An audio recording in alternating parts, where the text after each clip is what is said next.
하나님께서는 열재앙을 통해 이스라엘 백성뿐 아니라 주변 모든 민족에게도 그분을 나타내시며 하나님의 빛을 받을 수 있는 길을 열어주셨습니다. 마침내 하나님께서 이스라엘 백성들을 이집트에서 가나안으로 인도하시는 여정이 시작되었습니다. 수세기 전에 하나님께서 아브라함에게 예언하셨듯이 많은 수의 백성들이 양과 소를 가지고 이집트를 떠나게 되었습니다. 내 자손이 이방에서 객이 되어 그들을 섬기겠고 그들은 400년 동안 내 자손을 괴롭게 하리니 그 섬기는 나라를 내가 징치할지며 그 후에 내 자손이 큰 재물을 이끌고 나오리라. 이 백성 중에는 이스라엘 백성뿐만 아니라 재앙을 피해 나온 사람들과 호기심을 따라 나온 이방 백성들도 상당히 많았습니다. 슬프게도 이 사람들이 나중에 이스라엘 백성들을 방해하고 우상숭배에 빠지게 하는 올무가 되었습니다. 이스라엘 백성들은 홍해 연안을 따라 남쪽으로 향하고 있었습니다.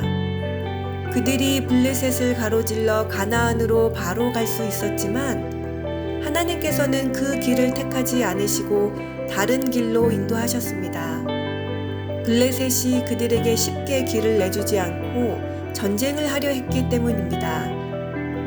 이스라엘 백성들은 그 당시 하나님에 대한 지식이 거의 없었고 믿음도 없었습니다. 게다가 오랜 노예 생활로 인해 지쳐 있었고 전쟁에 익숙하지도 않았습니다. 이런 그들이 블레셋과의 전쟁으로 겁에 질려 낙담할까 걱정되어 하나님께서는 그들을 다른 길로 인도하셨던 것입니다. 이렇게 세심한 보호로 하나님께서는 낮엔 구름기둥, 밤엔 불기둥으로 이스라엘 백성들 옆에서 그들을 돌보고 인도하고 계셨습니다. 암석으로 이루어진 좁은 길로 들어선 끝에 그들이 도착한 곳은 해변이었습니다. 이제 그들 앞에는 홍해가 있었고 뒤에는 험준한 산이 가로막고 있었습니다. 하나님께서는 여기에 진을 치라고 명령하셨습니다. 한편 파라오는 시간이 어느 정도 지나고 공포가 가라앉자 하나님을 인정하고 노예들을 보낸 것을 후회하기 시작하였습니다.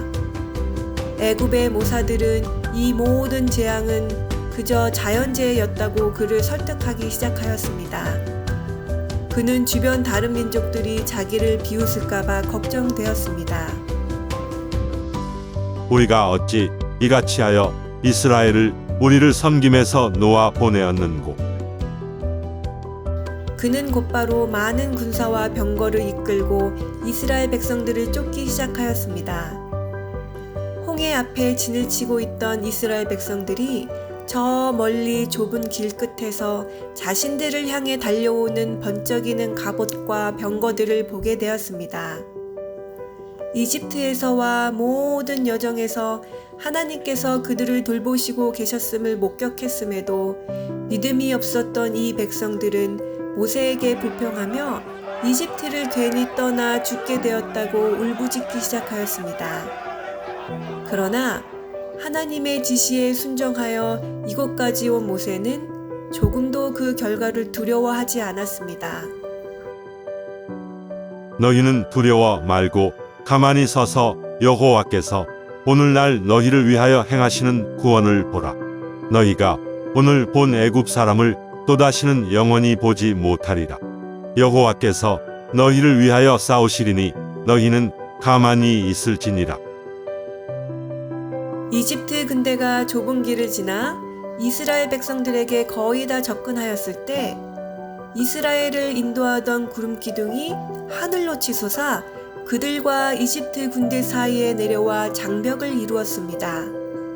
그 구름 장벽은 이스라엘 사람들에겐 큰 빛이 되어 주었고 이집트 사람들에겐 어둠의 장벽이 되어 이집트 군사가 더 이상 그들에게 접근할 수 없게 되었습니다. 이때 모세가 지팡이를 홍해에 내밀었고 그 순간 바닷물이 갈라져서 이스라엘 백성들이 마른 육지 위를 걷는 것처럼 바다를 통과할 수 있게 되었습니다. 그들이 지나가는 동안 물은 양편에 벽같이 서 있었습니다. 주의 길이 바다에 있었고 주의 첩경이 큰 물에 있었으나 주의 종적을 알 수 없었나이다.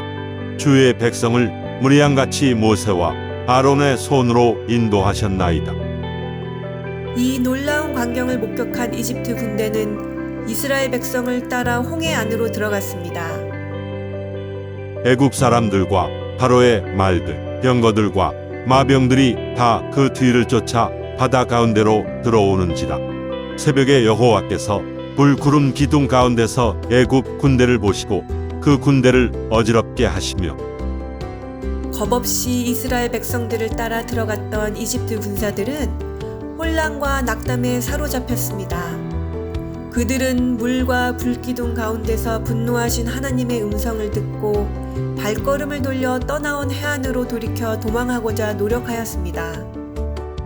그러나 모세가 지팡이를 내밀자 분노하여 먹이를 삼킬 것처럼 으릉대던 물이 큰 소리를 내며 급히 합쳐져서 이집트 군대를 그 침침한 깊은 물속으로 삼켜버렸습니다. 다음날 아침이 밝았을 때 이스라엘 백성들은 갑옷 입은 이집트 병사들의 시체가 해안에 떠밀려 온 것을 보았습니다. 전쟁을 해본 적이 없는 노예였던 이스라엘 백성들은 앞에는 바다가 막고 있고 뒤에는 강한 이집트 군대가 추격해 오는 무서운 상황에 놓여 있었습니다. 여지없이 패배했다고 생각했을 그때 바다가 열리고 그들이 승리하는 장면을 목격했습니다. 하룻밤 안에 가장 위험한 순간에서 극적으로 구원을 받게 된 것이었습니다. 하나님께서는 다른 방법으로도 그들을 구원하실 수 있었지만 그들의 믿음을 자라게 하시기 위하여 이 방법을 선택하셨습니다. 너희는 여호와를 찬송하라. 그는 높고 영화로우심이요. 이 최후의 승리는 이스라엘 백성들에게만 속한 것이 아닙니다. 극적으로 최후의 승리를 얻게 되는 우리의 미래를 가리키기도 합니다. 가끔 그리스도인의 생애는 위험에 둘러싸이고 믿음을 지키기 어려운 것처럼 보이기도 할 때가 있을 것입니다.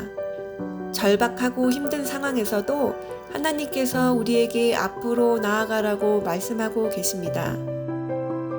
모세가 그들에게 전진하라고 명령했을 때 그들이 주저하지 않고 앞으로 나아갔듯이 우리도 주님의 말씀을 믿고 앞으로 나아가야 할 것입니다.